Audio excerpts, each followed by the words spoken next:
Bom dia, este vídeo então é sobre a reflexão da tarefa 4. A tarefa 4 apresentava como principal objetivo consolidar as informações das aulas acerca da descrição de exercício em neurologia. O caso permitiu elaborar um plano organizado, cuja estrutura deverei ter sempre em mente ao trabalhar com utentes neurológicos.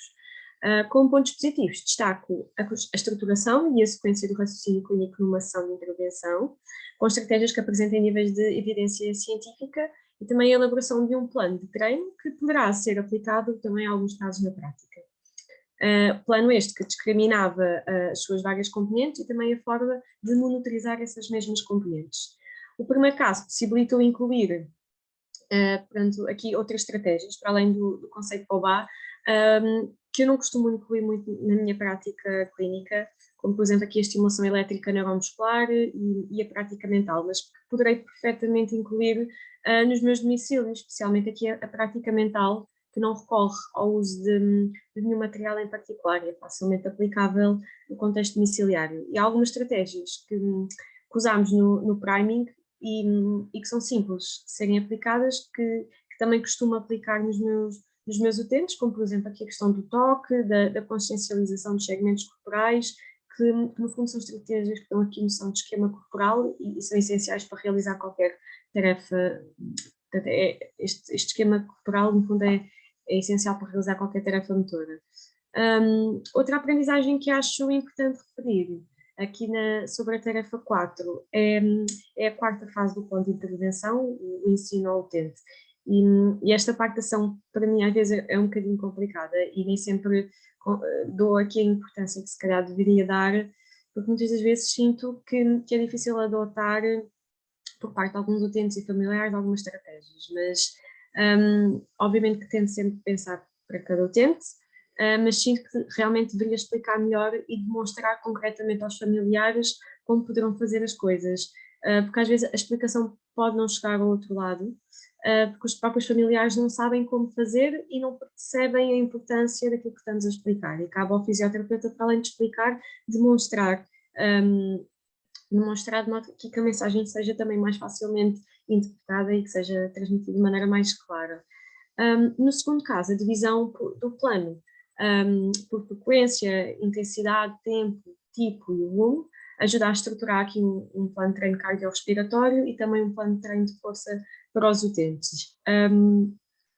Tentar sempre que possível que os utentes cumpram aqui as metas estabelecidas pelas guidelines internacionais. Às vezes nem sempre é possível, mas o objetivo é sempre tentar ir nessa direção, portanto, nesse sentido, de cumprir os mínimos. Às vezes há estratégias simples que podemos implementar, como por exemplo o contar o número de passos diários, já é uma boa medida e uma boa estratégia de monitorizar o tempo em atividade e reduzir o tempo de sedentarismo sentado no sofá, e também acaba por ser um bocadinho motivador para os utentes. Como forma também de estar um bocadinho mais consciente para esta componente, construí uma pequenina tabela que adicionei à pasta dos apêndices. É uma tabela que me ajuda a monitorizar um bocadinho o plano de treino dos utentes, a registar pontos importantes durante a sua implementação, e que me serve aqui de um guia. É algo muito simples de preencher. Para além disso, também há uma pequenina tabela que costumo entregar aos utentes, às vezes para preencher em casa, uma coisa simples, que também ajuda aqui a monitorizar o tempo de atividade física fora das sessões. Portanto, esta tarefa permitiu-me ter aqui mesmo uma maior consciência aqui para este fator de risco do sedentarismo, e em pensar aqui algumas estratégias que possam ser prazerosas para o utente, também de modo a ter maiores níveis de adesão. Tentar sempre que possível incluir os familiares nestas estratégias, acompanhando-os sempre que possível, também quer por questões de segurança, mas também por questões motivacionais. É mais motivante a pessoa estar acompanhada de um familiar a fazer determinado tipo de atividade. E é importante procurar também, em conjunto com as famílias, pequenos objetivos diários, realistas e motivadores,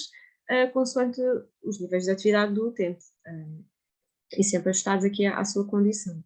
Relativamente ao processo de avaliação e da nota obtida, eu penso que estejam adequados à tarefa.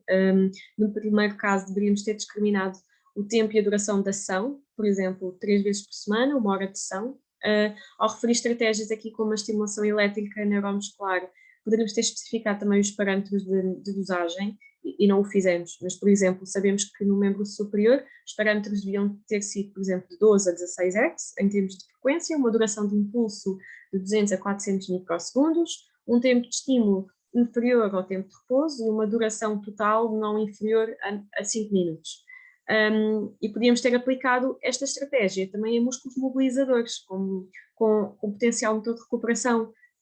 no caso específico, extensores do punho ou tríceps. Depois não referimos aqui a estratégia de uma outra terapia, que é a terapia em espelho, por acharmos que não tínhamos tempo para aplicar tudo numa só sessão, mas foi um tema que foi debatido entre nós todos e todos concordámos que seria também uma possível estratégia a adotar. Relativamente à progressão dos exercícios, poderíamos também aqui ter variado outros parâmetros, como por exemplo a altura, mantendo a distância estipulada inicialmente, ou seja, procurar que o utente esteja mais confortável no alcance a uma determinada distância, portanto,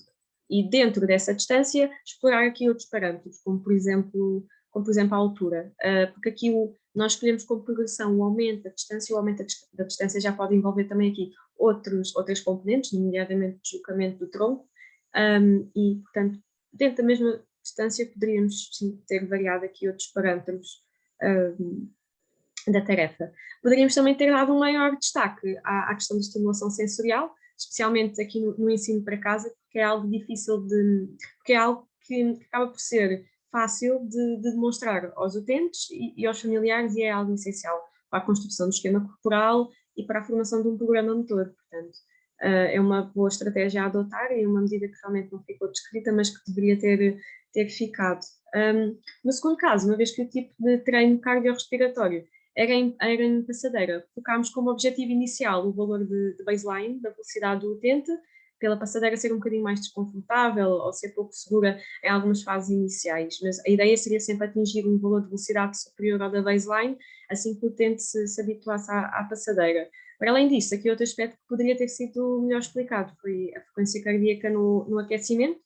portanto teria de ser sempre uma intensidade inferior ao treino cardiorrespiratório. Para isso poderia-se ter indicado uma intensidade de exercício ligeira,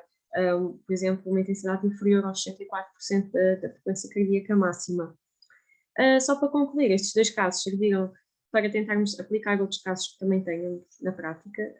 tentar aplicar algumas destas estratégias, seguindo sempre aqui uma estrutura de pensamento adequado e não saltando etapas importantes na sessão de intervenção. E o mais importante é procurar sempre que possível que estas estratégias tenham impacto também nas 24 horas seguintes, né, à nossa intervenção,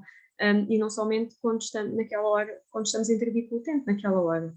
Queremos sempre que haja aqui mudanças na atividade, na participação, e só se consegue isso dirigindo a avaliação, os objetivos e a nossa intervenção para estas dimensões da CIF.